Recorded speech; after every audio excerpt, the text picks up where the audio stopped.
মানুষ কেন শ্রেষ্ঠ?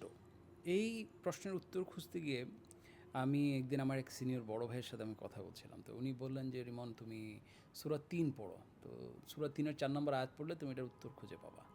তো আমি তখন সূরা ৩ পড়তে গিয়ে ওই ৪ নম্বর আয়াতে যখন আসলাম যে, "লাকাদ খালাকনাল ইনসানা ফি আহসানি তাকওয়িম", এবং এটার আমি যখন ব্যাখ্যা পড়ছিলাম বা অর্থ পড়ছিলাম যে, মানুষকে শ্রেষ্ঠতম গঠনে সৃষ্টি করা হয়েছে।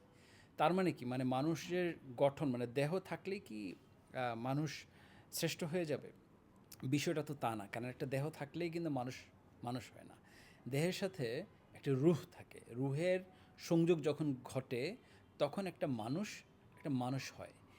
তার মানে এই যে কানেক্টিভিটি, রুহের সাথে যে মানুষের দেহের যে কানেক্টিভিটি, এই কানেক্টিভিটিটাই মানুষকে মানুষ হিসেবে তৈরি করে।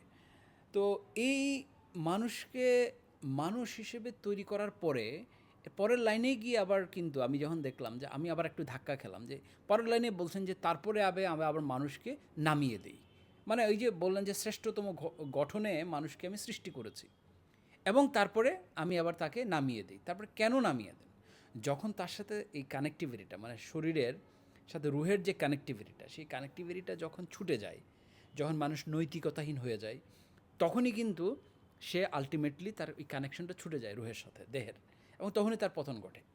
এই পতন ঘটে যখন, তখন সে আসলে প্রকৃত মানুষ থাকে না। আমরা অনেকগুলো মানুষের মতো চেহারা দেখি, যে যারা ঘুরে বেড়াচ্ছে আমাদের চারপাশে, হাত পা আছে, জীবিত আছে, ঘুরে বেড়াচ্ছে, কিন্তু আসলে তারা প্রকৃত মানুষ নয়। দেখতে মানুষের মতো কিন্তু মানুষ নয়। কেন? বিকজ তাদের সাথে তাদের রুহের সংযোগটা নাই। হয় তাদের রুহটা ঘুমিয়ে আছে এবং এটা ওরা জানেই না যে রুহটা ঘুমিয়ে আছে। তাদের শরীরে প্রাণ আছে কিন্তু রুহটা জাগ্রত নাই। That is their body is not connected with their soul. এই যে রুহানিয়াত না থাকা বা রুহানিয়াতের পাওয়ারটা না থাকা, সংযোগ না থাকা দেহের সাথে, নৈতিকতা না থাকা, এটাই মানুষকে কিন্তু অধৈর্যশীল করে ফেলে। মানুষ ওভারনাইট সব কিছু পেতে চায় এবং ওভারনাইট সব কিছু পেতে যেয়ে মানুষ নানান ধরনের অপকর্ম করে, নৈতিকতা বিবর্জিত হয় এবং তখনই কি হয়, ওই যে বলা হয় যে তারপরে আমি তাকে নামিয়ে দিই, তার মানে তারপরে তার পতন ঘটে। এবং আমরা আজকে আমাদের সমাজে যে অস্থিরতা দেখি, আমাদের সমাজে যে মানুষের মধ্যে মনুষ্যত্বহীনতা দেখি, বিবেকহীনতা দেখি, তার মূল কারণটা হচ্ছে ওই জায়গায় যে তার সাথে সে একটা দেহ টেনে বেড়াচ্ছে, কিন্তু যেই দেহটা রুহের সাথে একদম সংযোগহীন। এই সংযোগটা খুব দরকার এবং এই সংযোগের জন্য স্পিরিচুয়ালিটিটা খুব ইম্পর্ট্যান্ট। যখন একটা রুহ এবং দেহ একটা কানেকশনের মধ্যে থাকবে, কানেক্টেড থাকবে, সে অনৈতিক কাজ করতে পারবে না। তার মধ্যে সততা থাকবে, নৈতিকতা থাকবে, তার মধ্যে অ্যাকাউন্টেবিলিটি থাকবে। সে কোনো একটা ভুল করলে সে ফিল করবে যে আমি এটা ভুল করেছি। তখন সে ওই অ্যাকাউন্টেবিলিটিটার কারণে সে পরবর্তী ওই ভুলটা আর করবে না এবং সে অ্যাকনলেজ করবে।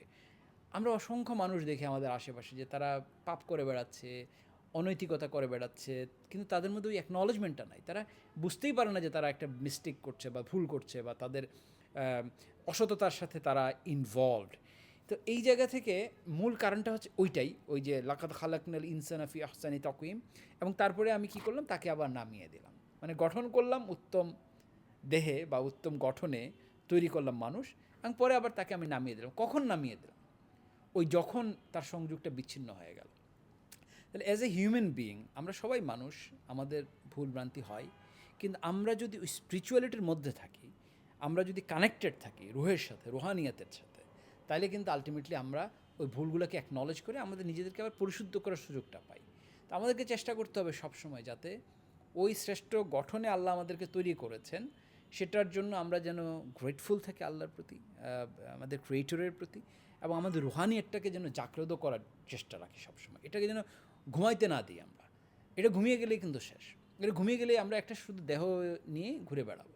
So this is what is very important to understand, যে আমাদের আসলে শুধু দেহ সুন্দর হলেই হবে না, আমাদের রুহানিয়াতটাকে সুন্দর করতে হবে, আমাদের রুহটাকে জাগ্রত রাখতে হবে সবসময়।